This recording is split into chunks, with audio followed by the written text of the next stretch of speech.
All right, so the manifold got cleaned with that guy right there. We are prepping the surface. This one's already been done,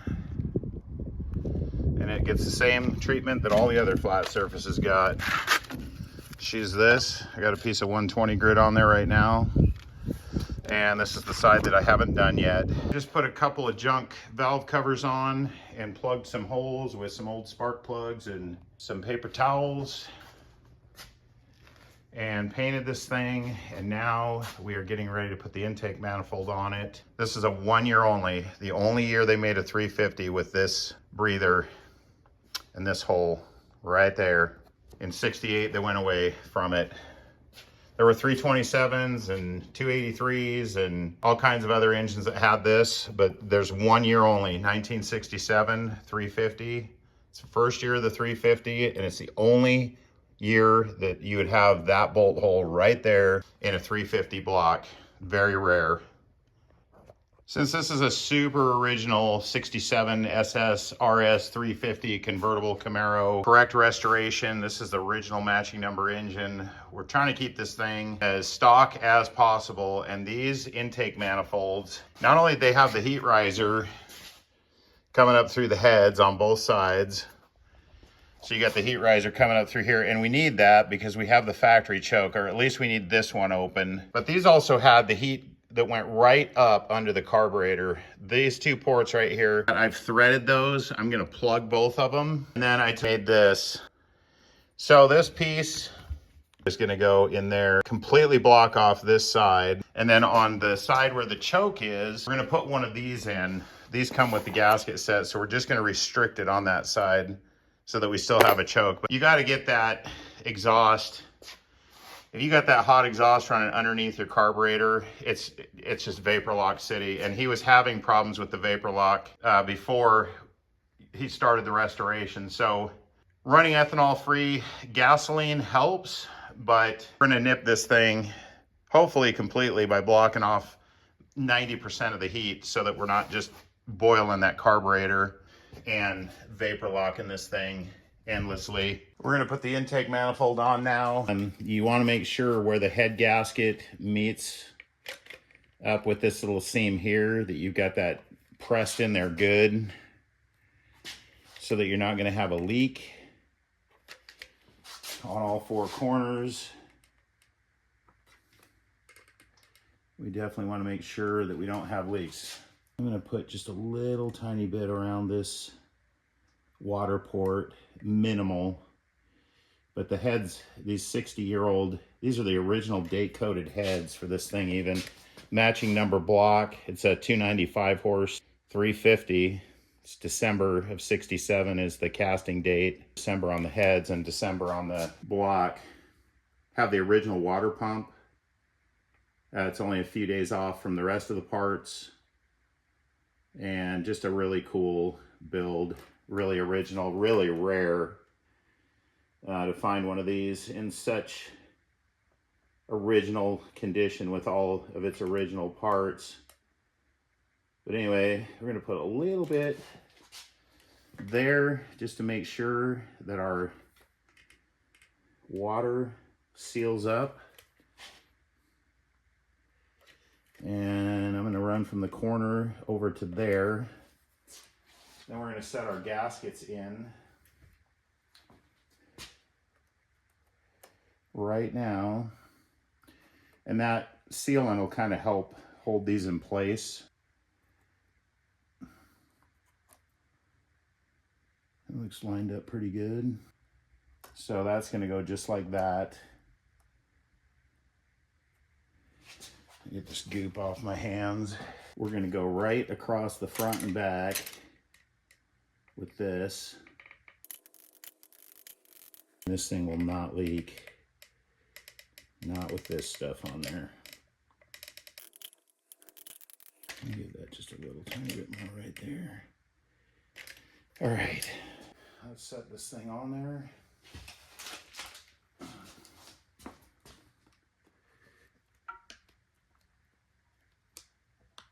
I'm going to set it right where it goes. And let's put some bolts in it. All right, to be absolutely factory correct, These bolts would be painted, but he bought some new bolts, and I think it looks a lot more detailed if you paint the manifold first. This is how I typically do it on my own stuff. When it's for somebody else, I just obviously have to do what they want. But if you paint the manifold first and put all new bolts in, just adds a degree of detail, makes it look professional. But now our manifold's on. You can see we got not a ton. We don't want a big mess, but we got contact everywhere. The stuff is squeezed out. So we're gonna have a good seal. It has its original water pump from 1967 that we sent out and had rebuilt. This chrome tube is factory. It's part of the SS 350 package. We have the original, born with, not reproduction, original valve covers that we cleaned up. They're not perfect, but they are dang nice. The thermostat housing's original. Got its original date-coded correct carburetor. All restored. There it is. We'll just set that on there for now. There's a lot of cool original parts on this thing. Just a lot of little details. Get the correct bolt for the alternator bracket. It's a bolt with a stud and a nut. This is a correct fitting. We got all replacements just so everything looks really clean and detailed. I just use a little bit of sealant on the thread rather than the white. That Teflon tape around that fitting, I don't like the way that looks. I like the stuff to be very neat and clean, and even the thermostat housing gasket. I don't want this big blue thing hanging out from underneath my thermostat housing. So I just took a pair of scissors and I just trimmed that gasket down so that when it's on there, you can't see it. The temperature sending unit is very clean looking. Some of the bolts I just had to clean up. I like to run all the original hardware. Fuel pump bolts are very unique and I like to have the original look. So I just take the wire wheel to it. So any of the factory stuff, like I'm gonna clean this fuel pump cover. I got a cover plate that I need to clean up. It's gonna just get cleaned up right there. It'll look brand new when I'm done. But anyway, just some of the little tricks that I do. When we're all done, I cleaned up the harmonic balancer. These are the original factory fine thread bolts to hold that pulley on. And I just like to have things be very accurate and correct looking. I realized there's a lot of them that had the script that said Chevrolet. This right here chrome and this right here chrome was part of the SS 350 package. Didn't come on any other engines, not that I know of anyway. Maybe you can leave a comment if you've ever seen it on a 327, but I'm pretty sure the 67 first year Chevy ever made a 350 Camaro, and it had to be an SS designation, are the only ones that had the chrome accents. And I also have the factory air cleaner, which will also have a chrome lid, and it was very unique to just this year only. When you put your fuel pump drive shaft in, or push rod, whatever you want to call it, don't forget to put assembly lube on it. It's kind of hard to see it on there, but it's smeared because just like the lifters, that end also rubs on a cam lobe. Here are the plugs where these heat riser holes. That's just hot exhaust that comes out of these two holes and runs through here. And then I made a total block off plate for this heat riser. And then on the other side, I use this partial block off plate under the choke right here because we still want to have a working choke. So we'll have some heat come right here from the exhaust heat crossover, and then we just eliminated it completely under the carburetor because these things have huge vapor lock problems. So if you want to know how to solve that, this is a good start. Not a guarantee, but definitely going to be better than it would have been. All right, and for the freeze plugs, I just go ahead and put a little bit of cheap insurance on these on the outside because I don't want them leaking. There's too many imperfect surfaces on these 60-year-old blocks, and so it's just going to make sure that we don't have a leak. I just use a socket. This is a 1/2-inch drive extension that I just kind of cut the end off of. It was broken, so I made it into another tool, and you just drive those in. You don't hit them very hard.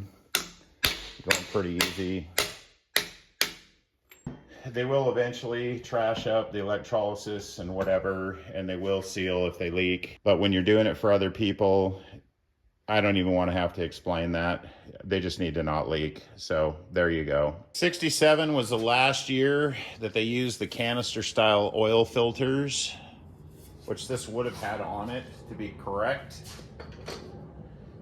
And we are not going to use that. Somebody had already switched over to this adapter, what makes it so you can use a modern style filter that just spins on. Boy, was this thing a ticking time bomb. Look at that. This does get Teflon tape. There's a lot of pressure on this thing. This is the fitting that goes in right here in the back of the block. And it's going to have a mechanical oil pressure gauge that goes right there. It's this guy. All right, we're just about to get to the moment of truth here. This is an oil priming tool. We're gonna drop this thing down in. Yeah, I can feel it turning the oil pump. We're gonna put a drill on that, and we are gonna see if this thing has oil pressure or not. Let's run this thing. We got the temporary gauges set up. We got our drill and our tool for priming this thing. We gotta fill the oil filter up. I can already feel it. Ooh, listen to that. We got oil pressure. Let's see what the gauge is doing. Not bad. It's just a standard volume pump. I don't run high volume or anything. I don't want to mess on my immaculately clean engine. I can see some of the push rods starting to bubble though.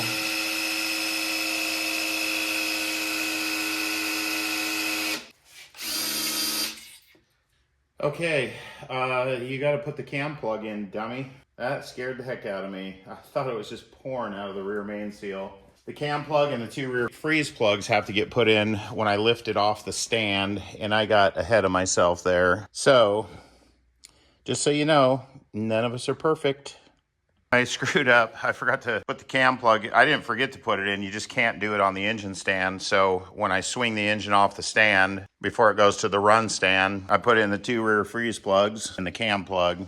Anyway, it had pretty decent oil pressure for a standard volume pump, and it felt like there was a lot of resistance on the drill. So I don't think we have any internal leaks at all, which is good. Okay, when I put this rear cam plug in, you better believe that I put sealant around that, because unlike a freeze plug, when you put a freeze plug in and you have dissimilar metal, you are going to have electrolysis once liquid hits it. Moisture from the air, the antifreeze, whatever, you're going to have electrolysis, and those freeze plugs will seal. In the case of the cam plug, you don't have that. You have oil. And not only do you have oil, motor oil actually has rust inhibitors in it. So it's going to prevent electrolysis from happening. So if this thing doesn't seal, it's not ever going to seal, and you're just going to have a leak. And that is not acceptable. So we are going to make sure that this thing is sealed in there. And I wish I had a second person to hold the engine from swinging. But whatever, it is what it is.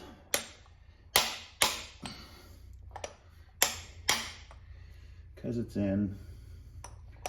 And so not only am I going to put that in, I'm going to take my finger now and I'm going to caulk that sealant around that cam plug, so there's no way that thing is going to leak. The starter is wrong. And let me explain, the starter's actually right. So this would have had what would be a low torque starter, and it would have the smaller tooth count on the flywheel. GM only made two. The big one's 168T, the small one was 153. You guys can correct me in the comments if I'm wrong, because I'm just going off memory, but I'm gonna show you what the difference is. This is technically the right starter. It's even date coded for that engine, but it's only the correct one with the Power Glide and the 153 tooth count flywheel. He's switching the car over to a 4-speed, so now it has an 11-inch clutch and has a 168 tooth count. So you can see how fat the nose of this is, and you can see how slender these noses are. Those are for the larger tooth count. But also I want to show you the difference in a high torque and a low torque starter. So in a low torque starter, it's bolted right to the solenoid right here, no spacer. And then this is probably off of like a late 60s, maybe a 69 Corvette or 70 or something like that. And you see how there's a spacer between the solenoid and the starter contact? That's because there's more motor there. It's a high torque. These are not gear reduction. There's just more motor, and that's why they had to space this piece right here. All right, I want to show you guys something about starter bolts, and there is such a thing as a starter bolt. Do you see how that bolt has got knurling right there above the thread? And this bolt does not. These two are starter bolts. See this bolt right here? See how the knurling, you think, oh, that bolt's too long. The thread is gonna bottom out in the block. No, the block is countersunk. So if we put this bolt right here, let me get a camera angle on that. Do you see how far that bolt's shoved in there? See that? That is for the knurling. So that knurling, when you screw that bolt in all the way, it's got to be the right length, and that knurling is what actually locates your starter. So all these starter problems that you see people having, where the starter grinds and the teeth keep trying to kick out, the starter is rotating away from the flywheel because it's not being located in the pilot hole of the block by the knurling. This knurling is bigger than the thread, and it locates the starter on the block. So if you just put a regular bolt in there like this, the only thing holding the starter located is the torque that's on the head of the bolt. If you put the right bolt in, the knurling right at the block it's knurled into the starter a little bit, and it's knurled into the block a little bit, and that is going to locate your starter, not just torque of the bolt head.